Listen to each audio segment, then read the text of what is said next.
Magandang araw po mga kapuntos, at sa araw na ito po meron po akong tampok na video para sa inyo at sana ay magustuhan ninyo.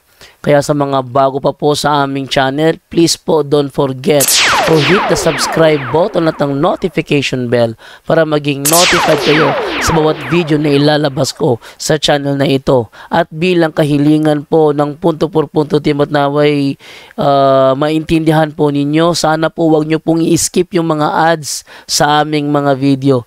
Sa maliit na bagay na po na yan, malaking tulong po yan sa ating programa at sa ating ministry. Sana po maunawaan po ninyo. Maraming salamat po, kaya wag na po natin patagalin. Simulan na po natin.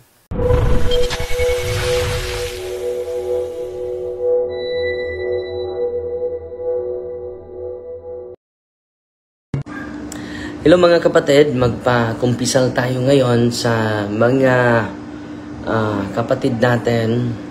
Without confession, kulang yung araw natin for healing mga kapatid. So ngayon ay meron akong isi-share sa inyo ang buhay ng isang santo. Ang santo sa araw na ito.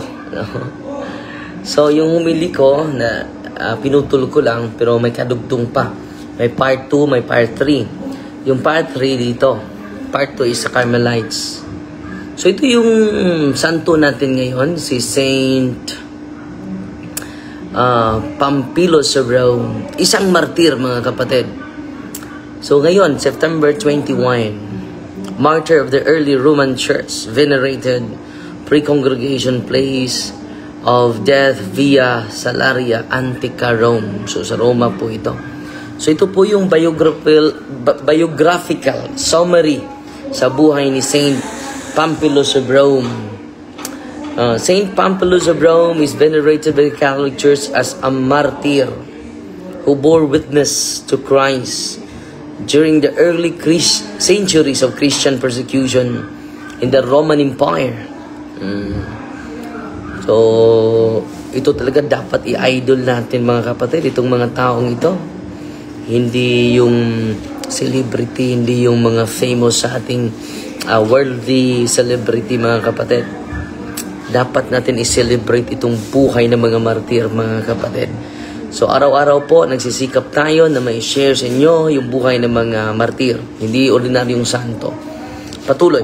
Although concrete historical records about his life and ministry are limited, dahil pinipersecute nga sila the enduring memory of his martyrdom reflects the reverence of early Christians had for those who sacrificed their lives for the faith. So yung buhay na alala ay yung mga tagasunod ng mga Kristiyano ay laging nag-sagawa ng veneration sa kanya. Pamphilus is commemorated in the Roman Martyrology, which honors his steadfast confession of Christ. So, yung kanyang pag-profess, steadfast, fortitude, yung divine strength nga na natanggap niya. And his death along the Via Salaria Antica, an ancient Roman road known as the site of numerous Christian execution. An ancient Roman road known as the site of numerous Christian execution. This region holds significant martyrial heritage. Itong lugar na ito. No? Ancient road known as the site of numerous Christian execution. So dito po sa kalsadang ito, ini-execute yung mga early Christians mga kapatid. This region holds significant martyrial heritage, as many of the early saints who resisted Roman paganism met their death there. So dun sa sa kalsada, sa Via Salaria Antica, an ancient road known as the site of numerous Christian execution. So isa na ito sa mga pilgrim sites sa Roma. While specific details regarding his family background, occupation, and exact circumstances of his arrest so remain unknown, So wala tayong mga historical document. It is widely accepted in ecclesial tradition that Pamphilus suffered martyrdom. Bakit nalalaman natin na isa siyang martyr? Because of the tradition of the church. Ecclesial tradition. So, ito po, speculation lang po. Probable cause of death of Saint Pamphilus. Although the precise method of his execution is not documented in surviving sources, it is most probably that Saint Pamphilus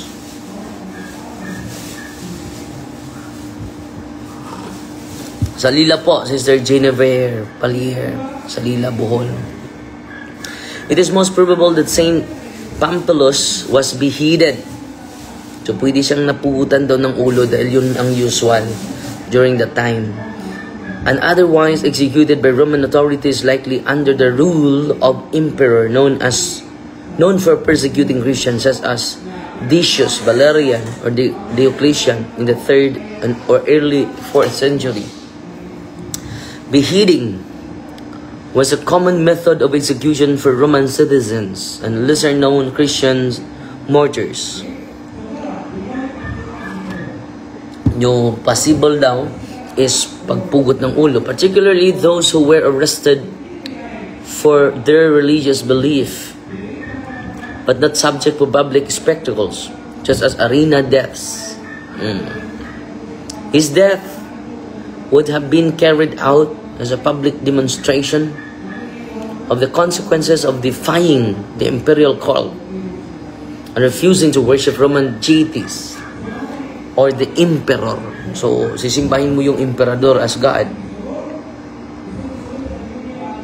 Pwersahan talaga. Hindi matanggap ng mga, mga Kristiyano. So, ito yung spiritual legacy niya. Though Saint Pamphilus remains a relatively obscure figure, his commemoration in the church liturgical calendar attests. Dahil meron tayong kalendaryo sa mga martir, mga santo, to the profound witness he gave through his martyrdom. His quiet but resolute faith is a model for Christians facing adversity, persecution, or moral compromise. The fact that so little is known about his life underscores the early church reverence for even the hidden martyrs whose blood became the seed of Christianity. Wow. Pamphilus stands among the anonymous yet noble witnesses of the faith who remind us that sanctity is not always accompanied by fame, but by fidelity unto death. So yung holiness, it is not about fame, but fidelity until death. Conclusion, mga kapatid, Saint Pamphilus of Rome exemplifies the courage of countless early Christians who embraced martyrdom rather than deny Christ. His life, though largely veiled in history, continues to inspire the faithful to live with integrity, even when the cost is great. Sabi sa Psalm 116:15, precious in the eyes of the Lord is the death of His holy ones. No? Ito yung mga attributed sayings sa buhay ni Saint Pamphilus based on his life. Ito po, 5 po ito. 1, 2, 3, 4, 5, 6, 6 pala. Sabi niya, when the faith suffer, the church is not weakened, but purified. Kung marami tayong mga kasakitan, mga pagdurusa, the church is not weakened, but purified. So, nilinis ng Diyos. Every tear in prison is a seed in the vineyard of the Lord. Wow. Very inspiring. Sabi niya, I did not die as criminal, but as a witness To the world I fall, to Christ I rise. Wow. Fame does not make a saint, faithfulness does. Let the world forget me, if only Christ remembers. Ito pa, each drop of a martyr's blood strengthened the church more than 1,000 sermons. Wow! Each drop of martyr's blood strengthens the church more than 1,000 sermons, more than 1,000 homilies. Wow! Ano pa? Do not pray for my escape. Huwag niyo akong ipagdasal na ma-release ako sa suffering. Pray that I may endure with a heart full of mercy. Wow. Sabi niya, they bring surge, we bring love.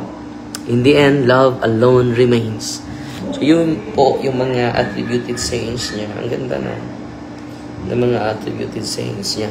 Saint Pamphilus of Rome, pray for us. In the name of the Father, and of the Son, and of the Holy Spirit, amen. Our Father, who art in heaven, hallowed be the name, the kingdom come, the will be done on earth as it is in heaven.